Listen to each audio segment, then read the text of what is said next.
Mai se qualcuno ha qualche cosa da scrivere e gli viene in mente dopo, può dare poi il foglietto a Michela.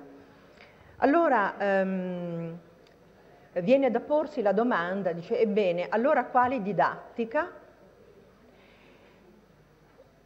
Lo dico con le parole delle linee guida: esercizio continuo, pratica diversificata, sviluppo della capacità metacognitiva, sviluppo di atteggiamenti, interazione e cooperazione. Ebbene, ma quale valutazione allora? Allora ci viene chiesto un insieme di modi, di azioni di valutazione: prove di realtà, compiti autentici, osservazioni sistematiche, autobiografie cognitive.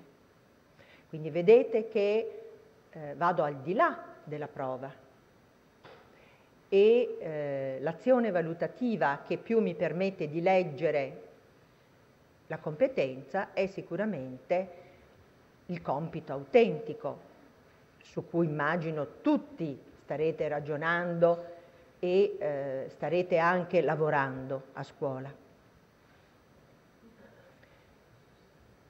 Compiti autentici che possono essere a bassa o a elevata problematicità, quindi richiedere anche più o meno tempo. Sicuramente non è pensabile che se io valuto in termini di compiti autentici non conduca attività autentiche. Sarebbe un tradimento dei miei allievi buttarli nella complessità se prima non hanno lavorato affrontando situazioni di complessità. Ma mentre allora io lavoro in questi termini, posso anche condurre delle osservazioni sistematiche. Di che cosa? Me lo suggeriscono le linee guida della partecipazione, della flessibilità, dell'impegno, dell'autonomia. Ma mentre lavoro in questa maniera per competenze, io posso anche creare le condizioni perché l'allievo impari a tracciare la propria autobiografia cognitiva. Siamo quindi sul piano della componente metacognitiva e quindi che cosa hai fatto, perché, dove hai trovato difficoltà. Prova ad autovalutarti in base a dei criteri che abbiamo concordato insieme prima. Allora, il problema non è se l'allievo si valuta alto, poco, eccetera, eccetera, ma da questo modo continuo di lavorare deve diventare proprio uno stile di lavoro continuo. Sicuramente l'autovalutazione e la covalutazione, no? L'insegnante, l'allievo e gli allievi, sono proprio modi continui, costanti, che lavorano sul piano della consapevolezza e dell'autonomia. E quindi con il tempo io potrò osservare se l'allievo sa riconoscere, per esempio, i suoi punti deboli e i suoi punti forti, ma se sa anche andare oltre, perché potrebbe anche fermarsi ad un semplice riconoscimento, oppure ad una semplice capacità di risoluzione, riproponendo, magari c'è un problema, ciò che ha visto. In realtà noi lo dobbiamo portare ad una autonomia molto più alta, no? Quindi la capacità di interpretare, di trovare nuove strade, di prefigurare le conseguenze di certe scelte. Ecco. E quindi attraverso questo percorso della autobiografia cognitiva noi dobbiamo fare quasi una metavalutazione, no? Per tenere sotto controllo questa dimensione. Ma adesso io voglio isolare il mio intervento su prove di realtà e compiti autentici, perché ritengo che questo, accanto a tutto quello che salto, va bene, sia fondamentale. Allora, dovendo gerarchicamente fare una scelta, lavoro su questo. Quindi metodi e tecniche sicuramente, tecniche didattiche, ecco qua. Questa slide è stata elaborata da Tessaro, da Fiorino Tessaro, che è il direttore scientifico del gruppo di ricerca il laboratorio RED, Ricerca Educativa e Didattica, di cui io faccio parte. Sia all'interno del nostro gruppo di lavoro, ma anche nelle scuole in cui siamo andati, ha sempre suscitato un grande interesse, perché fa capire diciamo, il quadro della situazione, no? Cioè che cosa produce competenza, che cosa invece promuove abilità e conoscenze. Allora, i test, no? Le prove a risposta chiusa, producono sicuramente, ci permettono di leggere sicuramente conoscenze. Anche abilità dipende da come sono costruiti. Le prove a risposta costruita, cioè è aperta, però la risposta so già come deve essere la risposta, no? Quindi conoscenze sì, dipende da come sono costruite rispetto alle abilità. Le prove di prestazione, sono un attimo più complesse, sicuramente conoscenze e abilità, provate a pensare, non so, chiedo, come vedremo poi, hai due testi, confrontali, vedi cosa manca nell'uno e cosa manca nell'altro, no? Cosa c'è nell'altro, cosa manca in quest'altro, fondili e integra e crea un nuovo testo. Questa per esempio è una rispettabile prova di prestazione, d'accordo? Non molto alta, ma rispettabile. Quindi conoscenze sicuramente e abilità, competenze forse no. I compiti autentici invece sì. Cosa sono i compiti autentici? Quali caratteristiche devono avere? Innanzitutto devono partire da situazioni autentiche, complesse, e la soluzione di queste situazioni deve essere utile. L'allievo deve vederne l'utilità. Sono situazioni nuove, sfidanti, che mettono in moto la relazione, la metacognizione. Allora, per capirci, io ho creato degli esempi. Mi piacerebbe però interagire con voi. È vero che le altre sedi non vi sentono, ma noi qui sì, poi io potrei fare un effetto eco di quello che mi viene detto, no? Ecco, il numero ce lo consente di interagire un attimino. Ecco, quello che io vi chiederò, e chiederò poi a tutti, anche invitandovi quindi a segnarvi, a prendere nota per poi rilanciare con domande, vi mostrerò delle attività su cui noi ci domanderemo. Le conoscenze e le abilità sono effettivamente messi in uso, no? Sono usate effettivamente? Vengono effettivamente utilizzate? E poi ancora, la pratica è diversificata, per esempio, anche solo rispetto alle situazioni, da facili a più complesse. Non dimenticate i livelli della certificazione. E poi ancora, ci sono delle tecniche, delle attività, per esempio cooperative, che permettono quindi agli allievi di cooperare e di sviluppare l'aspetto, diciamo così, interattivo relazionale. E ancora, mi è possibile attraverso queste situazioni di lavoro osservare anche i comportamenti, l'autonomia, la flessibilità di cui abbiamo parlato prima? E poi, trovano spazio momenti di covalutazione? E allora, che cosa distingue un compito autentico da una prova? Ecco, allora, percorriamo degli esempi. Che cosa è accaduto? Qui sono esempi relativi a testi di tipo narrativo, cioè dove si parla di esperienze non necessariamente vissute in prima persona, ma di esperienze legate al vissuto sociale. Qui l'insegnante vuole abituare gli allievi a trovare, a individuare in testi le informazioni e le idee che poi possono essere utili. E quindi metà classe esamina un articolo che parla di un argomento e metà classe esamina un altro articolo che parla dello stesso argomento. La consegna è di individuare le informazioni in base a una lista di categorie data: il fatto, il luogo, il tempo, i protagonisti, le conseguenze e via dicendo.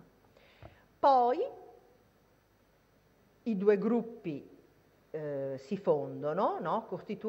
Formandosi quindi coppie di un gruppo e di un altro gruppo, che mettono insieme, per esempio, i loro materiali e trovano ciò che è ripetuto, ciò che è assente da una parte e invece compare da un'altra, e quindi questo elemento in più mi permette probabilmente di espandere anche la mia conoscenza, mi permette di fare inferenze, e quindi io posso rimontare questa serie di informazioni e creare un nuovo testo secondo la mappa testuale, in questo caso della cronaca. Alla fine di questo lavoro, che può essere fatto dalle singole coppie, anzi in questo caso l'insegnante, che probabilmente conosceva il testo, aveva dato anche dei nessi e dei legamenti di discorso, poiché infatti affinché in primo luogo secondariamente, quindi in questa nuova rielaborazione devono anche essere usati questi vincoli, diciamo così, no? Alla fine gli allievi dovranno autovalutarsi, ma ci valuteremo anche con l'aiuto dei compagni, anche con l'insegnante, in base a dei criteri che sono la completezza, la correttezza e la coerenza. Ecco. Secondo voi, questa attività che cosa promuove? Competenze?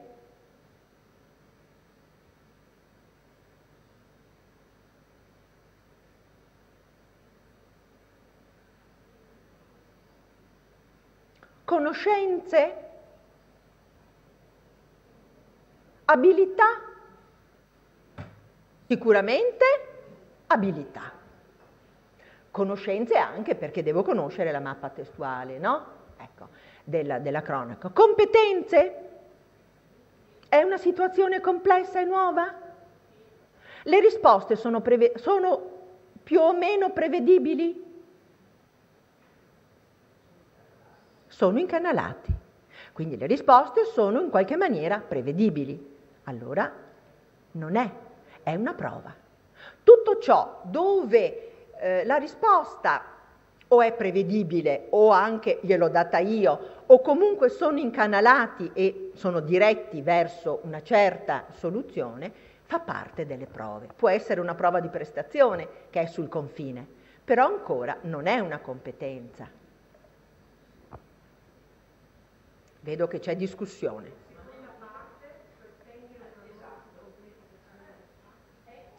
Deriva da che cosa? Proviamo a ragionare. Allora, qui viene chiesto in questa sala se la seconda parte dell'attività, dove si chiede di stendere una nuova e più completa versione del fatto, dice, ma questa viene chiesto, è una competenza? Ma proviamo a pensare che cosa facciamo per fare questa nuova versione.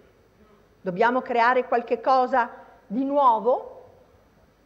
Forse qualche inferenza, però dovremmo integrare, no, le due versioni badando bene alla successione dei fatti e alla coerenza, d'accordo? Quindi sono fondamentalmente abilità che promuovo, d'accordo? Anche in questa seconda parte, però quindi non è solo conoscenza, ma anche delle belle e buone abilità. È importante la covalutazione. Che cosa promuove la covalutazione anche in un lavoro, in una prova di questo tipo? L'allievo prende consapevolezza, no, del suo lavoro, impara a guardarsi, a guardare i compagni, assume dei criteri in base ai quali controllare il proprio scritto, no?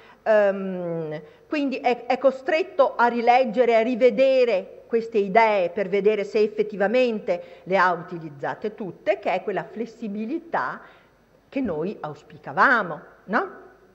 Vediamo quest'altra attività. Trarre informazioni e inferenze dall'immagine. La consegna è lavorate in gruppo, guardate questa immagine e ricavate una serie di informazioni che vi permettano poi di parlare di questo personaggio, di descrivere il profilo di questo personaggio, chi è, cosa fa, no? E vengono date addirittura delle domande: in che epoca ci troviamo, quale età approssimativamente avrà il personaggio, a quale classe sociale appartiene, quali sono i suoi gusti e la cultura, quale professione potrebbe svolgere. È chiaro che l'immagine non ci dice direttamente, però questo serve a far scattare un processo inferenziale e quindi a produrre conoscenze rapportando, facendo collimare dati delle premesse diverse, delle premesse che vediamo nell'immagine o delle premesse che appartengono a noi e che sono nell'immagine. Due premesse creano una inferenza. Per esempio, potremmo anche chiedere agli allievi, dare agli allievi, no, questa tabella. Allora, rispetto alle domande fornisci le risposte, però attenzione, mi devi indicare gli elementi che permettono di ricavare le informazioni. Perché questa domanda? Che funzione ha questa aggiunta? Ok, allora qui una collega dice è molto importante questo perché metti in moto quella riflessione su ciò, sul mio processo, su ciò che io ho fatto e spiego come ho fatto. Quindi è questa goccia continua della consapevolezza che io devo curare. Allora, questa attività, secondo voi, è una prova o un compito autentico? Una prova, dice la collega. Ok, perché?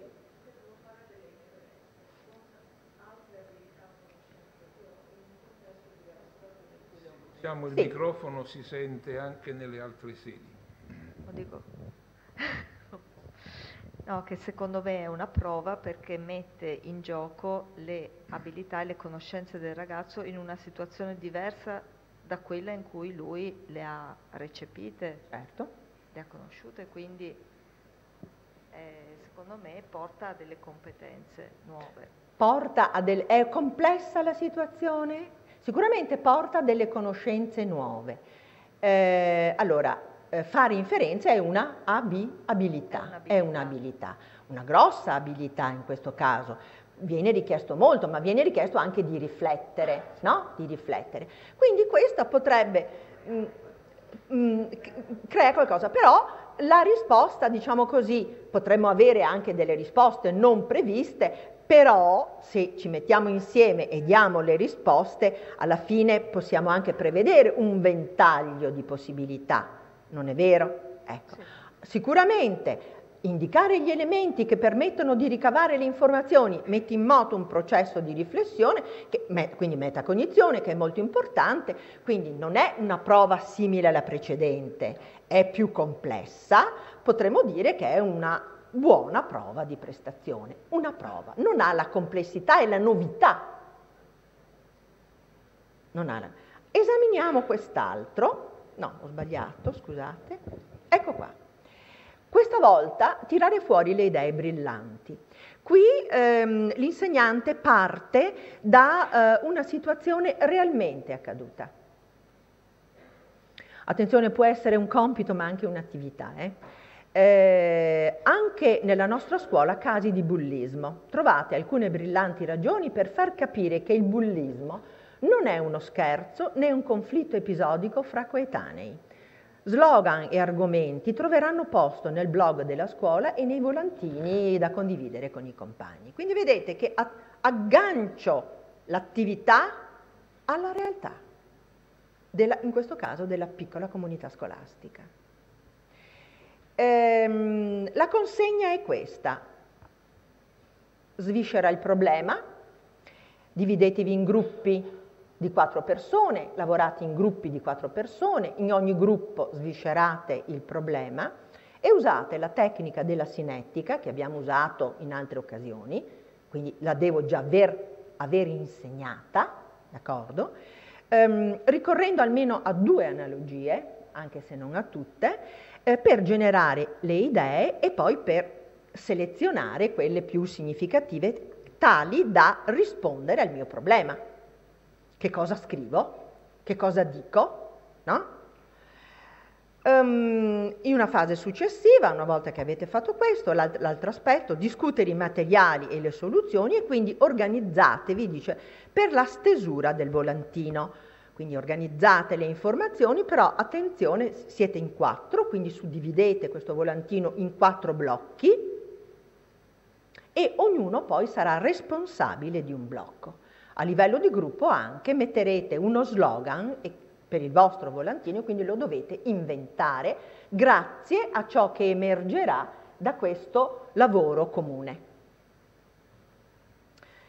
Alla fine i gruppi si confrontano, presentano all'intera classe i loro prodotti e quindi si confrontano le diverse soluzioni e ci sarà una covalutazione fatta con tutti gli allievi in cui i ragazzi valuteranno assieme il loro piano di lavoro, perché ogni gruppo avrà steso un piano di lavoro. Io intendo affrontare il testo, il volantino in questi 4 punti, ognuno affronterà questo, lo slogan nostro è questo, ci prefiggiamo di raggiungere questo scopo, ognuno avrà fatto la propria dichiarazione di intenti per scritto con semplice testo, 10 righe, 20 righe, il piano di lavoro.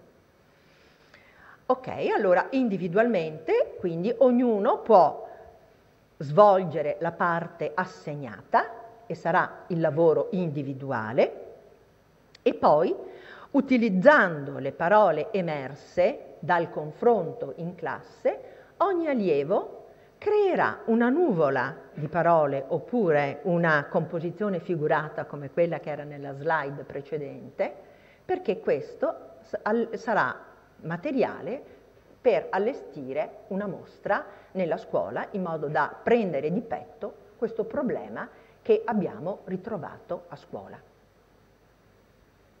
Questo è un compito autentico o una prova? Qua vi vedo tutti pronti a dire. Però perché è un compito autentico? Allora, intanto c'è uno scopo reale, una utilità reale. Parto da una situazione reale. Va bene? Poi, e vedete che qui posso, in questa situazione reale, mettere alla prova conoscenze e abilità apprese in altre attività, perché sono dentro a questa unità di apprendimento.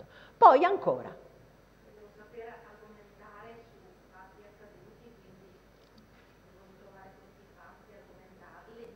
Allora, la collega dice devo argomentare, quindi devo trovare una serie di idee, di idee che mi permettano di rispondere al problema di partenza, cioè come far capire ai ragazzi, ai tuoi compagni, che il bullismo non è un gioco. Perché a volte ci può essere anche una base di cattiveria, ma a volte anche la stupidità tipica degli 11-12 anni, un gioco pesante che poi finisce male. Ecco. Come far capire? Quindi non è un commento sul bullismo, è un messaggio che io devo dare, è un parlare ai miei compagni, trovare delle ragioni quindi, giustamente, per far capire, attenzione, non è un gioco. Poi ancora, tecniche attive e cooperative, il lavoro su 4, il lavoro di gruppo, quindi un lavoro di gruppo che mi permette di osservare l'interazione, quindi la tecnica della sinettica come tecnica attiva di produzione di idee, d'accordo? Che mi permette quindi di creare quell'ambiente dove i comportamenti, le relazioni, la comunicazione possono essere osservati. Ancora, il prodotto finale ha una sua spendibilità. Il prodotto finale ha una sua spendibilità. Questo ce la dice lunga però, sulla necessità quindi di aprire le porte delle classi, perché finché le teniamo chiuse, il mondo resta fuori. C'è un'apertura, anche vedete, soltanto dentro la comunità della scuola, d'accordo? Ecco. E poi ancora, è sfidante per gli allievi? Può essere sfidante questa situazione? Quindi motivante, vi ricordate? Bereiter, Scardamaglia ci dicevano attenzione, la scrittura deve partire dalla realtà, quindi deve essere motivante, no? Perché si inneschi questo meccanismo riflessivo. È sfidante e motivante per gli allievi? Hanno un destinatario reale, i loro compagni, propongono una loro idea, d'accordo? E allora questo, poi ancora, può essere questo terreno per osservare, per fare delle osservazioni sistematiche? Per esempio, sicuro, sull'autonomia, per esempio, sulla collaborazione, no? Ma qui posso io innescare, continuare quel processo avviato già prima sulla autobiografia cognitiva? Che cosa chiedo qui? Chiedo la covalutazione, no? Quindi posso osservare se gli allievi sanno riconoscere i punti forti e i punti deboli, di fronte ai punti deboli trovare le soluzioni, oppure andare oltre, anche prevedere altri sbocchi, altre attività, altre azioni ancora. Quindi questo è effettivamente un compito autentico. A complessità media. A complessità media. Ce ne possono essere anche di più complessi, ma io qui però mi fermo perché altrimenti non riesco a rispondere alle domande. Arrivo subito. Allora, quindi oggi noi che cosa abbiamo messo in luce? Abbiamo messo in luce due cose molto importanti: la focalizzazione di un nodo concettuale, l'analisi formativa, e coerentemente con l'analisi formativa abbiamo cominciato a pensare ad azioni didattiche, di cui in particolare le azioni valutative. Ma abbiamo detto possono essere anche attività, no? Il discorso sarebbe, bene, allora come valutiamo? Quindi la matrice, ma questo è lavoro della volta prossima, perché oggi non c'è la possibilità. Quindi ogni volta affronteremo un aspetto didattico legato a nodi diversi. Ecco qui la mia matrice è già bella pronta, vedete io ho recuperato rispetto alle componenti i processi prima indicati, no? Quindi cognitiva, ideare e ricercare idee, operativa, organizzare le informazioni in una scaletta, in una mappa, eccetera, organizzare è il lavoro individuale, usare strategie e soprattutto il controllo, e poi collaborare con i compagni nella produzione. E quindi qui comincerò a costruire la mia matrice di valutazione su cui ragioneremo la volta scorsa. Questo, chissà perché questo flash, no? Ecco, e non posso far altro quindi che augurarvi buon lavoro. Adesso vediamo le domande. Vediamo. Queste riguardano, intanto potete pensare anche domande sui compiti autentici, perché io intanto rispondo a queste, ma se c'è qualche domanda che nel frattempo anche nelle altre sedi è emersa rispetto a questa seconda parte della relazione, cioè dei compiti autentici, ben venga. Dice, da Padova, indicano che il metodo è già applicato dai docenti, ma gli alunni finché sono guidati lavorano bene, ma quando sono lasciati liberi non sfruttano ciò che hanno imparato e non pianificano, non rielaborano, non correggono, non rivedono. Consigli? Benissimo. Allora, consigli: non demordere. Non demordere. Non solo, ma attenzione, occorre che in questo, diciamo così, percorso l'allievo veda il risultato dell'applicazione di certe strategie che gli insegnanti utilizzano. E dov'è che lo vede, no? Se non nel momento in cui si autovaluta. Ecco perché i momenti della covalutazione devono essere la goccia continua, perché è lì, scolasticamente parlando, il senso di tutto un lavoro e, detta con le parole dei nostri allievi, una certa fatica. D'accordo? Però non dimenticate che la pianificazione è un processo complesso. Non è detto che perché io lo insegno una volta, la volta dopo gli allievi lo sanno fare. No. Va riproposto, va ripetuto, va ripreso. Anche quando io parlerò, per esempio, di stesura, hai pianificato? Anche quando parlerò di revisione, un aspetto della revisione è il tornare indietro se c'è stata pianificazione. Quindi devo creare il giro della produzione, no? Dei vari processi della produzione e poi ripetere per generi diversi lo stesso ragionamento. Una volta preso poi la strada sarà più semplice, però allora ecco perché la mia prima battuta non demordere. Quindi spero di aver risposto, quindi la continuità, la covalutazione, no? La riproposizione, la revisione che recupera anche il processo della pianificazione. Questi sono tutti meccanismi per creare il sistema del processo. Da Rovigo, prova finale per i corsisti. Beh, qui deve parlare il professor Bruni, possiamo dire la volta prossima. Cosa, scusa? Prova finale per i corsisti, cosa, come, quando? Vabbè, le minacce vengono alla fine, no?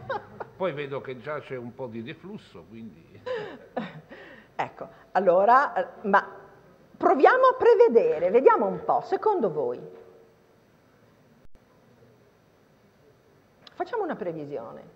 Provate a pensare, non so, se io fossi un insegnante mi sarei già domandata, in base a quello che viene effettivamente fatto e affrontato nel momento della lezione in piattaforma, ci sarà la richiesta, penso io, no, professore, di un prodotto finale. Per esempio, potrebbe essere una proposta didattica. Proposta didattica, per esempio. Per esempio, la collega dice... I problemi. La collega dice, per esempio, potrebbe essere un compito autentico, anche una prova. Una discriminazione per chi, ogni allusione è puramente casuale, teme il microfono. Ecco, qualche altra domanda riguardo al compito autentico? Qui, se emergono subito, le raccogliamo a viva voce, no? Se nel frattempo le altre sedi lanciano qualche domanda, ben venga. In qualche maniera, sì.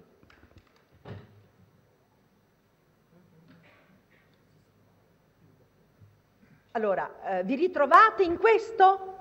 In questo vi ritrovate? Io credo che voi troviate parti della vostra professione, delle vostre pratiche. Che cosa occorre fare allora? Perché se siamo qui vuol dire che c'è un bisogno formativo. Quale? Questa domanda è un po' difficile. C'è un'idea sulla pianificazione o la pianificazione non UDA? Allora, una UDA sul processo di scrittura. La domanda è: una unità di apprendimento sulla pianificazione o pianificazione in ogni unità di apprendimento? Allora, la risposta è: io ho scelto il nodo di lavorare sul processo di scrittura, posso anche diluire nel tempo, dando spazio alla pianificazione, ma ricucendo, non va mai separato dall'insieme. Poi più avanti posso fare altro, ma riprendere il discorso con la revisione, no?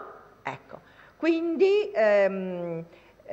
questa è la risposta. È chiaro che se oggi mi muovo, magari sono in una prima e lavoro su testi di tipo narrativo oppure di tipo informativo oppure comincio con l'esposizione, riproporrò il ragionamento della pianificazione in questo caso e anche nell'altro. Quando mi muoverò in terza sulla argomentazione, di solito no, mi pare che voi la facciate in terza, ecco, è chiaro che ritornerò sulla pianificazione, ma ho una strada spianata. E allora, ritornando ancora alla domanda di Padova, è questa ricorsività che alla fine mi dà gli effetti, perché stiamo parlando di competenze e io parlo di farsi della competenza. Non è qualche cosa che si acquisisce dall'oggi al domani, devo dare anche il tempo, oltre che costruire attività ricche, stimolanti, complesse, variate, riflessive. Bene, compiti autentici, è tutto chiaro? Ritorniamo con le domande la volta prossima, dove per forza ritornerò a parlare di compiti autentici, ma dando poi spazio alla costruzione della matrice di valutazione. Bene. Degli altri poli c'è qualche domanda? No. Vi saluto, vi ringrazio per l'attenzione e arrivederci al prossimo incontro.